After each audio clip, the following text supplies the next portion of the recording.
अस्सलाम वालेकुम गाइस। बच्चों, मैं ये वीडियो बनाना नहीं चाह रहा था, बट अनफॉर्चुनेटली मुझे वीडियो बनानी पड़ी क्योंकि बहुत सारे बच्चे मैंटली डिस्टर्ब हैं। बच्चे कल जो हैं वो as level computer science P2 दे के आए हैं और जैसे ही वो बाहर, इनफैक्ट वो बाहर भी नहीं आए हैं और वही पेपर जो वो सर्कुलेट होना शुरू हो गया। अब इसमें आप बताएं कि इसमें जो है बच्चों की गलती है। बच्चों ने पूरे साल तैयारी करी है, बच्चे पूरे साल तैयारी करते आए हैं, बच्चों ने पूरे साल तैयारी करी है, पूरे साल मेहनत से पढ़ते आए हैं और इनफैक्ट लास्ट के अंदर ये पेपर सर्कुलेट होना, आइदर ये लीक हुआ है या नहीं हुआ, इस पे कैम्ब्रिज को स्टेटमेंट देनी चाहिए। इतना डिले नहीं हो सकता। और भी पेपर्स हैं जिनके बारे में आ रहा है कि भाई वो भी जो है वो लीक हुए हैं। In fact A levels computer science paper number 2 either leak हुआ है या नहीं हुआ, इसके बारे में भी बच्चों अगर आपके पास या किसी के पास कोई एविडेंस है तो वो भी कैम्ब्रिज को भेजें कि भाई ये क्या हुआ है। हमारे हाथ में बच्चों, या हमारे हाथ में गाइस एविडेंस सबमिट करना है, तो हम एविडेंस सबमिट करेंगे और हम बताएंगे कि भाई ये गलत हो रहा है, ये अनजस्टिस है। लेकिन this is really a sad news यार, दिस इज़ हार्ट ब्रेकिंग। बच्चे पूरे साल तैयारी करते हैं, टीचर्स पूरे साल तैयारी करा रहे हैं और एंड में इस तरीके से हो जाना, एक पेपर नहीं, 2 पेपर नहीं, इस तरीके से हो रहे, तो ये बड़ा गलत है। और मैं अपने बच्चों के साथ स्टैंड करता हूँ। आई नो बेटा, आपने पूरे साल तैयारी करी थी और फिर इस तरीके से, इनफैक्ट वो पेपर होने के बाद भी वो पेपर कैसे आ गया बाहर। मैं कहता हूँ अगर पेपर लीक नहीं भी हुआ, अगर अगर वैसे बच्चे बता रहे हैं कि सर ये पेपर जो है वो आ गया था 2 घंटे पहले, 3 घंटे पहले, अगर आ गया था बच्चों तो आप लोग अपना एविडेंस जो है वो कैम्ब्रिज को भी सबमिट करें और मेरी इस वीडियो की डिस्क्रिप्शन में भी डालें।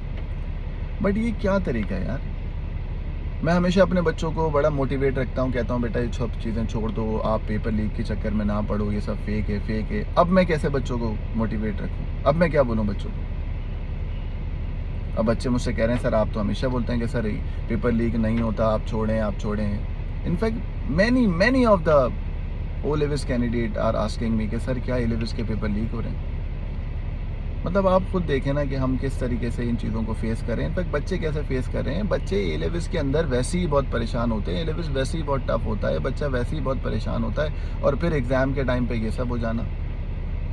तो इसमें 4-5 चीज़ें हैं। सबसे पहले बच्चों, हमें स्टूडेंट्स को क्या करना है। स्टूडेंट्स सबसे पहले सारे जितने भी एविडेंस हैं वो कैम्ब्रिज को एविडेंस सबमिट करें ईमेल के तौर पे, ठीक है। Number 2, we are requesting to the British Council और द कैम्ब्रिज कि आप कोई फाइनल स्टेटमेंट दे दें ताकि हम बच्चों को, या बच्चे और हम रिलैक्स हो जाएं कि भाई इस तरीके से हुआ है। आप कोई स्टेटमेंट भी नहीं दे रहे। नंबर 3, हम टीचर्स जो हैं हम सबको आपस में मिलकर यूनाइट होना पड़ेगा और हम सब आपस में मिलके ब्रिटिश काउंसिल को ये चीज़ बताएंगे कि भाई ये चीज़ गलत हो रही है तो आप इसको ख़त्म करें। हम टीचर्स को भी यूनाइट होना पड़ेगा। हम सब टीचर्स अपना अपना बस लगे हुए, मतलब ये गलत है, हम सबको एक यूनिट बनना पड़ेगा और इस चीज़ पे स्टैंड लेना पड़ेगा। ये गलत है, हमारा सिस्टम ख़राब हो रहा है। बच्चे हमसे पूछ रहे हैं, इनफैक्ट आपसे भी पूछ रहे होंगे, सबसे पूछ रहे हैं। नंबर 4, स्कूल एंड कॉलेजेस जो होते हैं वो डायरेक्ट कम्युनिकेट करते हैं ब्रिटिश काउंसिल से। हम टीचर्स के पास डायरेक्ट कम्युनिकेशन नहीं होती, तो स्कूल एंड कॉलेजेस को भी चाहिए कि वो भी प्रेशराइज करे या वो भी ब्रिटिश काउंसिल को बोले कि भाई आपका ये पेपर लीक हुआ है या नहीं हुआ, आप इसके बारे में स्टेटमेंट दे दें ताकि बच्चे और पेरेंट्स जो हमसे पूछ रहे हैं हम उनको एक फाइनल वर्डिक्ट दे सकें। लास्टली, पेरेंट्स, अनफॉर्चुनेटली आप कुछ नहीं कर सकते सिवाय इसके कि आप अपने स्कूल एंड कॉलेजेस या आपका जो भी सेंटर है आप उसको यही चीज़ बोलें कि भाई आप ब्रिटिश काउंसिल से पूछें कि हमारे बच्चे ने पूरे साल तैयारी करी थी, क्या उसका पेपर लीक हुआ है या नहीं हुआ। अगर हुआ है तो ये टोटली इनजस्टिस है, सही है। अब इसका सोल्यूशन ये नहीं है कि आप P1 के कंपोनेंट पे या P1 को देखते हुए आप ग्रेडिंग करते हैं। उस पर भी एक बहस है कि लाहौर में और पंजाब के अंदर तो P1 हुआ ही नहीं है।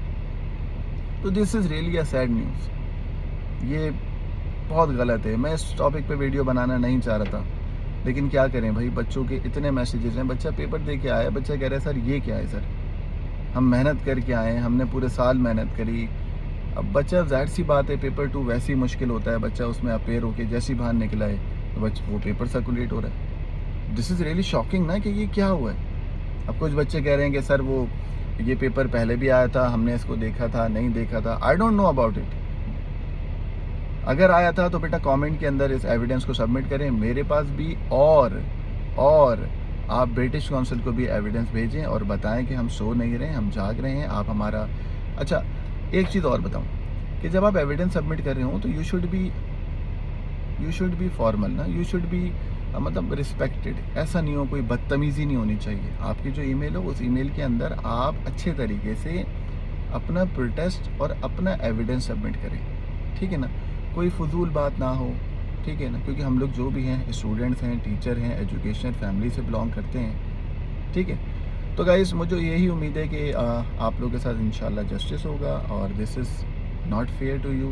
मैं आप लोगों के साथ हूँ और जो भी आपका एविडेंस है आप कैम्ब्रिज को सबमिट करें। इनफैक्ट जितने भी टीचर्स हैं, अगर आपके पास एविडेंस है तो आप कैम्ब्रिज को सबमिट करें और इस वीडियो की डिस्क्रिप्शन में भी कमेंट के अंदर भी सबमिट करें। It's really heartbreaking and sad news.